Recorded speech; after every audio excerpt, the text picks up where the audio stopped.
Good morning friends and नमस्कार। मैं Shivam Singhal agree trainer स्वागत करता हूं आप सभी लोगों का एक बार फिर से हमारे एग्री ट्रेनिंग प्रोग्राम में। दोस्तों, आज हम लोग बात करने वाले हैं एक बहुत ही इम्पोर्टेंट फसल की, मिर्च की फसल की बात हम लोग करेंगे और जानेंगे कि वेस्टीज के एग्रीकल्चर प्रोडक्ट्स को हम मिर्च की फसल में स्टेप बाय स्टेप किस प्रकार से प्रयोग कर सकते हैं। तो आइए स्टार्ट करते हैं कुछ बेसिक्स के साथ। मिर्च जो कि एक स्पाइसी फ्रूट है, फ्रूट, यस ये फ्रूट है। तो आप सरप्राइज मत होइएगा।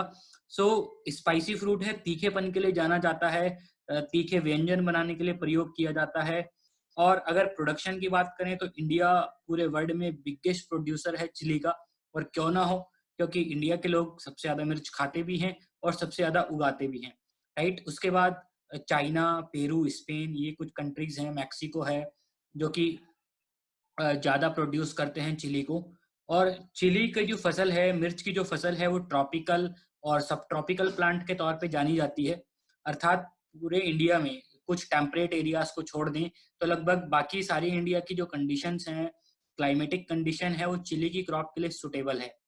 इसको एक warm, humid and dry weather का कॉम्बिनेशन चाहिए होता है। दैट मीन्स जब हम क्रॉप को लगाते हैं तो इनिशियल डेज में, शुरुआत में जो वेजिटेटिव ग्रोथ रहती है, उसके लिए हमें गर्म और ह्यूमिड, नमी वाला मौसम चाहिए। और जब फसल की मैच्योरिटी की बात आती है, फसल रिप्रोडक्टिव स्टेज पे पहुंच चुकी होती है, तब हमें ड्राई वेदर चाहिए होता है ताकि मिर्च को अच्छे से राइप होने में मदद मिल सके। उस टाइम पे हमें ज्यादा बारिश या नमी की जरूरत नहीं होती है। चिली जो है वो खरीफ के सीजन में भी उगाई जा सकती है और रबी क्रॉप के तौर पे भी उगाई जा सकती है। अगर खरीफ में हमें उगाना है तो मई और जून के महीने बुआई के लिए ठीक रहते हैं, और अगर हमें रबी में उगाना है तो सितंबर अक्टूबर का महीना सही रहता है बुआई के लिए। कुछ लोग इसको समर क्रॉप के तौर पे भी उगाते हैं, जहाँ ये जनवरी और फरवरी में बुआई की जाती है और फिर समर में इसको निकाल लिया जाता है। अगर इसके ड्यूरेशन की बात करें तो 150 से 180 दिन, मतलब 5 से 6 महीने इसको लग सकते हैं। और वो डिपेंड करता है कि हमारी वैरायटी कौन सी है। अब हम बात करेंगे अपने प्रोडक्ट्स की, कि वेस्टीज के प्रोडक्ट्स को इसमें किस प्रकार से प्रयोग किया जा सकता है। इससे पहले कि हम प्रोडक्ट्स के बारे में बात करें, सबसे पहले हमें समझना होगा कि चिली की जो क्रॉप है उसको किसान दो प्रकार से लगाते हैं। कुछ किसान डायरेक्टली इसको फील्ड में सोइंग करते हैं, बीज को डायरेक्टली लगा लेते हैं। और कुछ ज्यादातर जो किसान हैं वो इसके लिए नर्सरी पहले तैयार करते हैं, जो कि पॉपुलर मेथड है। और ज्यादा लोग नर्सरी को ही फेवर करते हैं, उसमें पैदावार भी अच्छी रहती है, सीड रेट भी कम रहता है। तो हम लोग भी नर्सरी वाले मेथड को ही कंसिडर करके चलेंगे। और सबसे पहला जो हमारा स्टेप है वो है soil application during land preparation. तो हमें मिट्टी तो तैयार करनी ही है, खेत तो हमें तैयार करना ही होगा। और मिर्च के लिए अगर हमें खेत तैयार करना है तो उसमें 2 से 3 बार तक हमें हल चलाना होता है, प्लाइंग करनी होती है। और जब हम अपने खेत को तैयार कर रहे हैं, प्लाइंग कर रहे हैं, हल चला रहे हैं, तो लास्ट बार जब हल चलाया जाएगा, प्लगिंग की जाएगी, उस टाइम पे हम अपने 3 प्रोडक्ट्स का प्रयोग करवा सकते हैं, जो कि हैं agri humic granules, agri protect and agri 82। तो लास्ट प्लाइंग के टाइम पे हम एग्री ह्यूमिक ग्रैनुअल की 5 किलो मात्रा, एग्री प्रोटेक्ट की 500 ग्राम, 82 की 200 ml 1 एकड़ के फील्ड के लिए प्रयोग कर सकते हैं। इसको हम 100 किलोग्राम फार्म यार्ड मैन्योर या गोबर की खाद के साथ मिला के डलवा सकते हैं और अच्छे से वहां पे हल चलवा के उसको मिक्स करवा सकते हैं। तो ये प्रोडक्ट अगर हम यूज कर रहे हैं तो एक तो ये हमारी मिट्टी की उर्वरक क्षमता को बढ़ाने का काम करेगा। ह्यूमिक ग्रैनुअल्स आपकी मिट्टी की कैटायन एक्सचेंज कैपेसिटी बढ़ाएगा, जिससे कि ज्यादा से ज्यादा न्यूट्रिएंट्स पौधे की जड़ों तक पहुंच सकें। प्रोटेक्ट आपकी मिट्टी से फंगस को दूर करने का काम करेगा। और 82 आपकी मिट्टी की जल धारण क्षमता को बढ़ाएगा, ताकि आपकी मिट्टी में जो नमी है वो अच्छे से बनी रहे। इसके बाद अब हमें नर्सरी लगानी है, तो नर्सरी में जब हम बीज लगाने जा रहे हैं तो ऐसे में स्टेप नंबर 2 आता है सीड ट्रीटमेंट, बीज उपचार। तो बीज उपचार एक बहुत ही इंपॉर्टेंट स्टेप है। अगर हम मिर्च के बीज लगाने जा रहे हैं नर्सरी में पौध तैयार करने के लिए, तो एग्री ह्यूमिक और एग्री प्रोटेक्ट को हम बीज उपचार के लिए प्रयोग कर सकते हैं। एग्री ह्यूमिक 1 किलो बीज के लिए 5 ml प्रयोग होता है। एग्री प्रोटेक्ट 1 किलो बीज के लिए 10 ग्राम प्रयोग होता है। अगर हमने बीज उपचार किया तो एक तो हमारे बीजों का जर्मिनेशन बहुत अच्छा होगा, अंकुरण बहुत अच्छा रहेगा, फुटाव बहुत अच्छा होगा, जर्मिनेशन रेट इंप्रूव हो चुका है। दूसरी तरफ हमारी जो बीज है या हमारा जो आगे पौध तैयार होने वाली है, उसको हम फंगल इन्फेक्शन से बचाने में सक्षम हो पाएंगे। और चिली की क्रॉप में हमें बीज उपचार जरूर कराना चाहिए, क्योंकि वहां पे आगे जाके बहुत फंगस या बाकी सारी डिजीजेस आती हैं। ठीक, अब हमने बीज को लगाया, बीज को हम नर्सरी में लगा के पौध तैयार कर रहे हैं। पौध तैयार करने में 35 से 45 दिन तक लग सकते हैं, डिपेंडिंग की ग्रोथ कैसी हो रही है। अगर आपने बीज उपचार नहीं कराया था तो आप बीच में नर्सरी के टाइम पे भी अपने प्रोडक्ट का प्रयोग करवा सकते थे स्प्रे में, बट ज़्यादा अच्छा है कि हम बीज उपचार में ही कराएं। मैंने नर्सरी में कोई प्रोडक्ट प्रयोग नहीं कराया है। अब जब नर्सरी आपकी रेडी हो जाती है तो आपको वहां से पौध निकालनी है और उस पौध को मेन फील्ड में ट्रांसप्लांट करना है। तो जब हम ट्रांसप्लांट करते हैं, ऐसे में स्टेप नंबर 3 आता है रूट ट्रीटमेंट, अर्थात हम जड़ का उपचार कर सकते हैं। तो जड़ का उपचार भी बहुत इंपॉर्टेंट है। हमने बीज उपचार भी किया था, साथ ही साथ हम जड़ उपचार भी कर सकते हैं। और जड़ उपचार के लिए हम एग्री ह्यूमिक के घोल बनाएंगे 5 ml प्रति लीटर के अकॉर्डिंग। एग्री प्रोटेक्ट का घोल बना सकते हैं 10 ग्राम प्रति लीटर के अकॉर्डिंग। बीज को से जो पौध तैयार हुई है, पौध को हम 5 मिनट के लिए इसमें डुबा सकते हैं और फिर हम उस पौध को लगा सकते हैं। रूट ट्रीटमेंट करने के बाद होगा क्या, जो हमारी पौध तैयार हुई है वो अच्छे से अब ट्रांसप्लांटिंग के बाद जम पाएगी, उसकी जड़ों का विकास अच्छे से हो पाएगा और जो हमारी फसल है वो फफूंद जनित रोगों से बच पाएगी। अब हमने पौध का ट्रीटमेंट किया, पौध को वहां पे लगाया। पौध को जब हम लगा रहे हैं, so step number 4, basal application and transplanting. अब हम पौध लगा रहे हैं, ट्रांसप्लांटिंग कर रहे हैं, तो ट्रांसप्लांटिंग के समय भी हम बेसल एप्लीकेशन कर सकते हैं।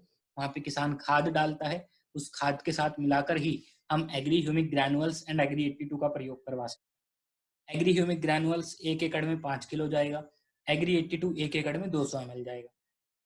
ऐसा भी हो सकता है कि किसान वहां पे ड्रिप इरिगेशन लगाता हो, वो वहां पे बेसल एप्लीकेशन ना करे, ड्रेंचिंग करना चाहे, तुरंत नहीं कुछ दिन के बाद करना चाहे, अर्थात हो सकता है 2 दिन बाद, 3 दिन बाद या 4 दिन बाद। तो अगर आप ड्रेंचिंग करना चाहते हो तो आप ऐसे में लिक्विड वाले एग्री ह्यूमिक का प्रयोग कर सकते हो। वो 1 एकड़ के लिए 500 ml लगेगा, साथ में 82 200 ml लगेगा। तो बेसल एप्लीकेशन में हम ग्रैनुअल्स का यूज कर सकते थे, जड़ों में डाल सकते थे प्रोडक्ट को। और अगर बेसल एप्लीकेशन नहीं करना है, ड्रेंचिंग करनी है, तो लिक्विड वाले एग्री ह्यूमिक का प्रयोग कर सकते हैं। दोनों में से कोई भी एक करेंगे तो काम हमारा हो जाएगा और हमारी जो पौधे हैं उनका जड़ों का विकास अच्छे से हो पाएगा, पौधे की ग्रोथ बहुत तेजी से हो पाएगी, ब्रांचिंग बहुत अच्छे से निकल पाएगी, मिट्टी में नमी की मात्रा सही बनी रहेगी और हमारी मिट्टी से पोषक तत्व बराबर पौधे की जड़ों तक पहुंच पाएंगे। तो अगर हमने यहाँ पे ट्रांसप्लांटिंग करने के दिन, उसके 2 दिन बाद, 3 दिन बाद या 4 दिन बाद भी ये वाले कॉम्बिनेशन का प्रयोग कर लिया तो हमें बहुत अच्छी वेजिटेटिव ग्रोथ ट्रांसप्लांटिंग के बाद मिल जाएगी। अब उसके बाद बात आती है स्टेप नंबर 5, जो कि है ट्रांसप्लांटिंग के 20 से 25 दिन के बाद। अर्थात जब पौधारोपण के 20 से 25 दिन हो चुके हैं, तब हम एग्री ह्यूमिक, एग्री प्रोटेक और एग्री 82 का स्प्रे कर सकते हैं। यहाँ पे हम 15 लीटर के टैंक में 30 ml ह्यूमिक, 30 ग्राम प्रोटेक्ट और 10 ml एग्री 82 का प्रयोग करेंगे। और ये वाला स्प्रे जो है वो बहुत इंपॉर्टेंट है फसल की ग्रोथ को मेंटेन रखने के लिए, उसकी न्यूट्रिएंट अवेलेबिलिटी को मेंटेन रखने के लिए और फसल को बीमारियों के खिलाफ लड़ने के लिए तैयार करने के लिए, उसको मजबूती देने के लिए। देखिए, मैं बार बार प्रोटेक्ट का प्रयोग कर रहा हूँ क्योंकि प्रोटेक्ट एक बहुत इंपॉर्टेंट प्रोडक्ट है, स्पेशली मिर्च की फसल के लिए। क्यों? क्योंकि मिर्च में बहुत सारे कीड़ों की दिक्कत भी आती है, एफिड्स भी लगते हैं, माइट्स भी लग जाती हैं, ठीक, इल्लियां भी लग जाती हैं, बहुत कीड़ों की भी प्रॉब्लम है, व्हाइट फ्लाई भी लग जाती है, ठीक, थ्रिप्स भी आ जाता है। उसके अलावा फंगस की भी बहुत प्रॉब्लम है, मिल्ड्यू भी आ जाता है, वहाँ पे लीफ स्पॉट्स भी आ जाते हैं, इवन वायरल की भी प्रॉब्लम है, वायरस की बीमारी भी आ जाती है, लीफ कर्ल भी आ जाता है। अब मान लीजिए वायरस की प्रॉब्लम आ रही है, तो वायरस को ठीक करने के लिए कोई ऑप्शन नहीं है दोस्तों। वायरस का सिर्फ एक ही तरीका है कि आपको पहले से उसके प्रिवेंटिव मेजर्स अपनाने पड़ेंगे, आपको पहले से उसे रोकना पड़ेगा। तो अगर आप पहले से सही कीटनाशक, सही फंजीसाइड्स का यूज करते हुए चल रहे हैं तो आपकी क्रॉप में वो दिक्कत नहीं आएगी। अगर एक बार वो वायरस की प्रॉब्लम आ गई, जो कि मिर्च की फसल में बहुत ज्यादा आती है, तो फिर उसको कंट्रोल करना ऑलमोस्ट इम्पॉसिबल हो जाता है। ठीक, इसलिए मैं यहाँ पे बार बार एग्री प्रोटेक्ट का यूज करवा रहा हूँ, ताकि आपकी जो फसल की ग्रोथ है वो भी अच्छी बनी रहे और आपकी फसल में किसी प्रकार की प्रॉब्लम भी ना आए। इसके बाद स्टेप नंबर 6 आता है, जो कि है ट्रांसप्लांटिंग के 40 से 45 दिन बाद। अर्थात स्टेप नंबर 5 जो हमने किया था उसके 20 दिन बाद हम कर रहे हैं। और यहाँ पे हम 15 लीटर के टैंक से स्प्रे करवा रहे हैं। एग्री प्रोटेक्ट, देखिए फिर से एग्री प्रोटेक्ट का स्प्रे हो रहा है। एग्री मॉस, एग्री 82, मतलब हर 15 से 20 दिन के बाद मैंने एग्री प्रोटेक्ट ऑलमोस्ट यूज किया ही है। अब एग्री प्रोटेक्ट की डोज जो है वो 15 लीटर के टैंक में 30 ग्राम रहेगी। एग्री मॉस की डोज 20 ml रहेगी, थोड़ा सा मिसप्रिंटिंग है यहाँ पे। एग्री 82 की डोज 10 ml रहेगी। ठीक, एग्री प्रोटेक्ट वंस अगेन आपकी फसल को फंगस की बीमारियों से बचाने के लिए यूज किया जा रहा है। एग्री मॉस आपकी फसल में फ्लावरिंग को मेंटेन करने के लिए यूज किया जा रहा है, ताकि फ्लावरिंग बहुत अच्छी हो, कलियां बहुत अच्छी निकलें, बड्स बढ़िया से बने, फ्लावर्स के ड्रॉप करने की प्रॉब्लम ना आए, फ्लावर के बाद फ्रूट बढ़िया बने। तो फ्लावरिंग फ्रूटिंग को इम्प्रूव करने के लिए मॉस यूज किया जा रहा है। 82 को हम स्प्रेडिंग एंड वेटिंग एजेंट के तौर पे यूज कर रहे हैं। फिर बात आती है स्टेप नंबर 7 की। स्टेप नंबर 7 है जब ट्रांसप्लांटिंग के 60 से 70 दिन हो चुके हैं, मतलब स्टेप नंबर 6 के 20 दिन बाद। यहाँ पे हम फिर से स्प्रे करवा रहे हैं। यहाँ पे हम बात कर रहे हैं एग्री नैनोटेक की, एग्री गोल्ड की एंड एग्री 82 की। 15 लीटर के टैंक में हम 30 ग्राम एग्री नैनोटेक, 20 ग्राम एग्री गोल्ड और 10 ml एग्री 82 का प्रयोग करवा सकते हैं। ये वाला स्प्रे आपकी फसल में जो फ्रूटिंग होने वाली है, फ्रूटिंग की क्वालिटी को इम्प्रूव करने का काम करेगा, उसके कलर को इम्प्रूव करने का काम करेगा, उसकी शेल्फ लाइफ को बढ़ाने का काम करेगा, उसके साइज को इम्प्रूव करने का काम करेगा। ठीक, और साथ ही साथ अगर बाई चांस कोई स्ट्रेस आ रहा था, मान लीजिए नमी ज्यादा रह गई या फिर कहीं पे नमी बहुत ज्यादा कम रह गई, मौसम खराब हो गया, पहले आपकी फसल में कोई कीड़े लगे थे या बीमारी आई थी, तो किसी भी प्रकार का बायोटिक या बायोटिक स्ट्रेसेस आए थे तो उनसे रिकवर करने में हेल्प करेगा। यहाँ पे इसलिए हमने एग्री गोल्ड डाल दिया। Agri 82 once again spreading and wetting agent के तौर पे काम करेगा। सो ओवरऑल हम लोगों ने टोटल मिला के 7 स्टेप्स यूज किए हैं शुरू से लेके लास्ट तक। इसके बाद आपको प्रोडक्ट यूज करने की जरूरत पड़ेगी नहीं। फिर भी अगर आपको कहीं पे लगता है कि फसल कमजोर पड़ रही है तो आप यही स्टेप नंबर 7 को आगे जाके फिर से 15 से 20 दिन के बाद रिपीट कर सकते हो। अब टोटल स्टेप्स हैं 7। मैंने ये सोच के 7 स्टेप्स बनाए हैं कि आपकी फसल जिस भी स्टेज पे है, आप देखो कि आपकी फसल को कितने दिन हो चुके हैं, उसके अकॉर्डिंग आप इस वीडियो में से स्टेप उठाओ और उस प्रोडक्ट को यूज करो, उस वाली कॉम्बिनेशन को यूज करो। ऐसा जरूरी नहीं है कि आप साथ के साथ स्टेप यूज करें, आप अपनी सहूलियत के हिसाब से कहीं पे 1 या 2 स्टेप ऊपर नीचे कर सकते हैं।